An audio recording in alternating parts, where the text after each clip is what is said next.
நாளைக்கு என்னால் வீடியோவில் ஃப்ரீயாக எடுக்க முடியாது, இன்றைக்கி கொஞ்சம் ஃப்ரீயாக எடுத்துக்கலாம் பாருங்கள்.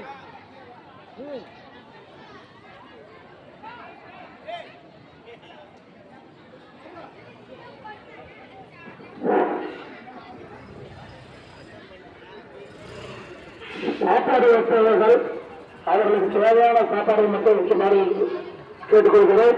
குறிப்பாக மறு சாப்பாடு வைக்கிறார்கள் அவர்களுக்கு தேவையான சாப்பாடு வைக்குமாறு கேட்டுக்கொள்கின்றோம். சாப்பாடு நிறைய விவசாயம் இருக்கு, அதனால அவங்களுக்கு தேவையான சாப்பாடை மட்டும் வைக்கணும். அப்புறம் அதே மாதிரி சாப்பிட வர பக்தர்களுக்கு ஒரு அன்பான அறிவிப்பு. அருள்மிகு ஐயப்பன் தர்மசாஸ்திர அன்னதான போட்டு, அதனால நீங்க வாங்குற சாப்பாட்டை தயவு செய்து வேஸ்ட் பண்ணாதீங்க. உங்களுக்கு தேவையான சாப்பாடை மட்டும் வாங்கி சாப்பிடுங்க. சாப்பிடுறது எவ்வளவு தேவையோ அதை வாங்கிக்கீங்க. கொஞ்சம் சட்டை ஒழுங்க கொட்டாதீங்க. ஏன்னா அது ஐயப்பனை நம்ம இது பண்ற மாதிரி இருக்கணும். அன்னதான பொறுத்தவரை அவருக்குரிய சாப்பாட்டை நீங்க தேவையான மட்டும் வாங்கி சாப்பிடுங்க. இந்த 10,000 அப்புறம் வெளியே இந்த சாப்பாட்டை கொட்டாதீங்க. அதே மாதிரி சாப்பாடு வைப்பவர்களும் அவர்களுக்கு தேவையான சாப்பாடை மட்டும் வைக்குமாறு கேட்டுக்கொள்கின்றனர்.